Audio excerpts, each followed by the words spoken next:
हमारी आयुर्वेद चिकित्सा में एक बड़े महान व्यक्ति हुए, उनका नाम था महर्षि चरक। सुना होगा आपने।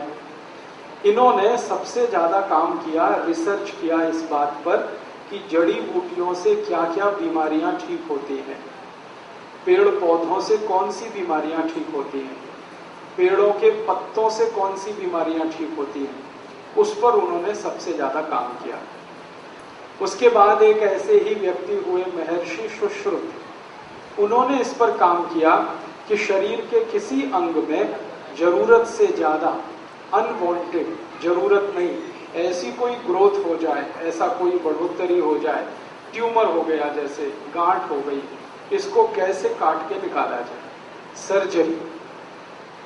इस पर सबसे ज्यादा काम किया महर्षि सुश्रुत ने।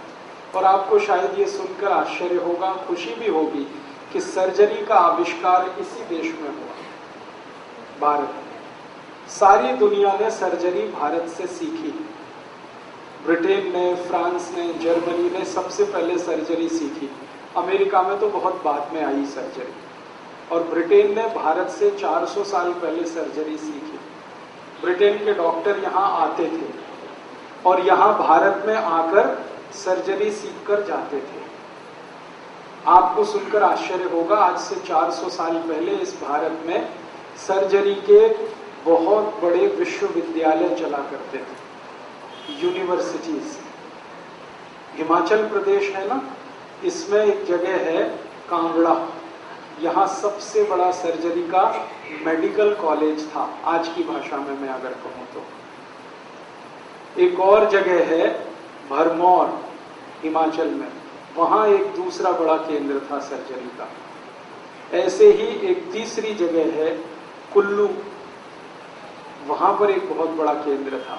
अगर हिमाचल प्रदेश का आज का नक्शा ध्यान में रखा जाए तो 18 ऐसे केंद्र थे हिमाचल में। फिर उसके बाद महाराष्ट्र में, गुजरात में, राजस्थान में, संपूर्ण भारत देश में सर्जरी के 1200 के आसपास केंद्र थे 400 साल पहले। यहां अंग्रेज आकर सीखते थे। आपको सुनकर और खुशी होगी, लंदन में एक बहुत बड़ी संस्था है, उसका नाम है fellow of the royal society of London, FRS। आजकल हमारे देश में और दुनिया में FRS का रिकॉग्निशन मिल जाए तो बहुत बड़ा डॉक्टर माना जाता है। ये FRS संस्था की स्थापना उन अंग्रेज डॉक्टरों ने की थी जो भारत से सर्जरी सीख कर गए थे। और उनमें से कई डॉक्टर्स ने मेमोइर्स लिखे हैं। मेमोइर्स लिखने का मतलब क्या होता है? अपनी मन की बात। तो जो अंग्रेज डॉक्टर ने मेमोइर्स लिखे हैं उनको पढ़ें तो हैरानी होती है। वो बोलते हैं कि भारत जैसे देश में इतनी ऊंची तकनीक के आधार पर सर्जरी होती है। आपको सुन के आश्चर्य होगा, 400 साल पहले इस देश में राइनोप्लास्टी होती थी। राइनोप्लास्टी आप समझते हैं? शरीर के किसी अंग से कुछ भी काटकर नाक के आसपास के हिस्से में उसको जोड़ देना और पता भी ना चले। 400 साल पहले राइनोप्लास्टी इस देश में होती थी। कई अंग्रेज अधिकारियों के मेरे पास डायरी के पन्ने हैं। एक कर्नल कूट नाम का अंग्रेज हुआ करता था, उसका हैदर अली के साथ संग्राम हुआ, लड़ाई हुई थी कर्नाटक में 1799 में। हैदर अली ने उसको युद्ध में पराजित कर दिया, हार गया। हारने के बाद उसकी नाक काट दी हैदर अली ने। हमारे देश में ऐसा होता था कि नाक कटना सबसे बड़ा अपमान। तो हैदर अली ने उसको मारा नहीं, वो चाहता तो गर्दन काट देता उसकी, क्योंकि वो पराजित हो गया था अंग्रेज कर्नल कूट। उसकी नाक काट दी और कहा तुम जाओ अब कटी हुई नाक लेके। तो वो कर्नल कूट घोड़े पर भागा वहां से, कटी हुई नाक हाथ में, खून निकलता हुआ। तो हैदर अली के राज्य की सीमा के बाहर आके किसी ने उसको देखा कि उसके खून निकल रहा है, नाक कटी हुई है, हाथ में है। तब उसको पूछा ये क्या हो गया, तो उसने सच नहीं बताया।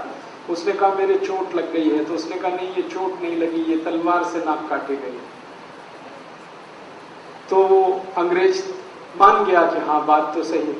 तो उस व्यक्ति ने कहा कि तुम चाहो तो अभी हम सर्जरी करके तुम्हारी ये नाक जोड़ सकते हैं। तो उसने कहा कि ये काम तो इंग्लैंड में कोई नहीं कर सकता, आप कैसे कर सकते हैं? तो उनका हमको तो ये काम आता है बहुत अच्छे से। तो उस कर्नल कूट की नाक के जोड़ने का ऑपरेशन हुआ। बेलगाम नाम का एक शहर जहां पर ये घटना घटित हुई, उसका करीब 3-3.5 घंटे ऑपरेशन चला। वो नाक जोड़ी गई, फिर उस पर लेप लगाया गया, 15 दिन उसको वहां रखा गया। 15 दिन के बाद उसकी छुट्टी हुई। 3 महीने बाद वो लंदन पहुंचा तो लंदन वाले हैरान थे कि तुम्हारी नाक तो कहीं से कटी हुई नहीं दिखती।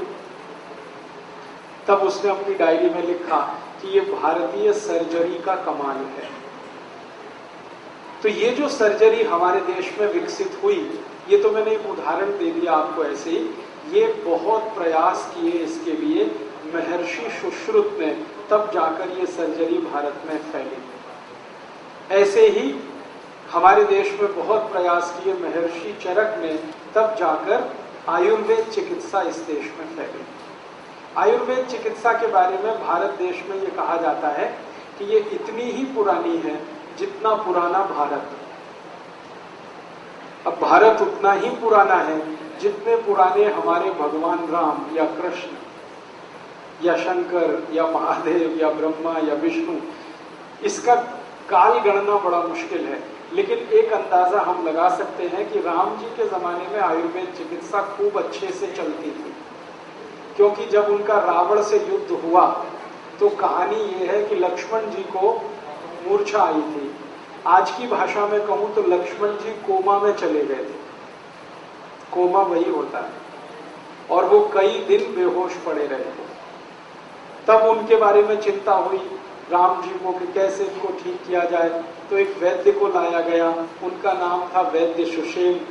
उन्होंने नब्ज देखकर कहा कि इनको बचाया जा सकता है, इनके लिए एक दवा चाहिए, संजीवनी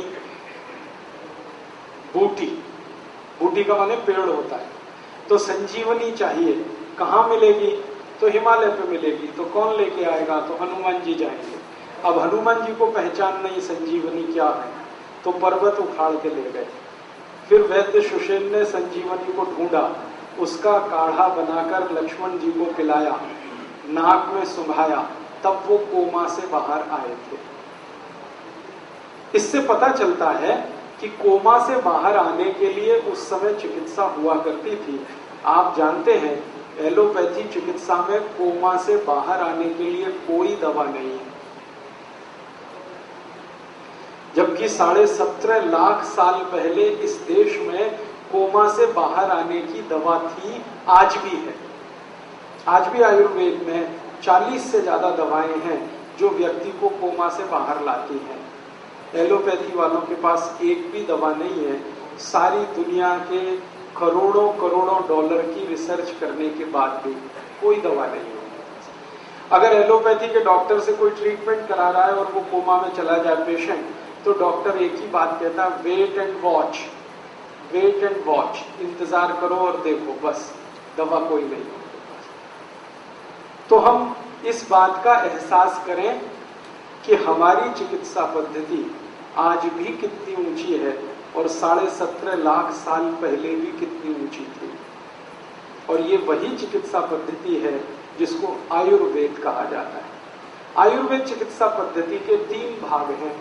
पहला भाग है जड़ी बूटियों द्वारा चिकित्सा, पेड़ पौधों द्वारा चिकित्सा, फल और फूल के द्वारा चिकित्सा, ये एक भाग है। दूसरा सर्जरी के द्वारा चिकित्सा, शल्य चिकित्सा, ये दूसरा भाग है। और तीसरा और आखिरी भाग है खान पान, पथ्य अपथ्य और यम नियम के आधार पर चिकित्सा।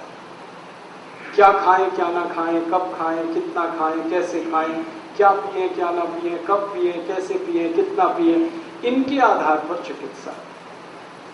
तो पहली जो चिकित्सा है, जड़ी बूटी, पेड़ पौधे, फल आदि, इनके मास्टर थे, पंडित थे महर्षि चरक। दूसरी वाली जो चिकित्सा है शल्य चिकित्सा, उसके पंडित थे सुश्रुत, महर्षि सुश्रुत। और तीसरी वाली जो चिकित्सा है यम नियम, खान पान के नियम, इसके चिकित्सक सबसे बड़े थे महर्षि बाघभट्ट।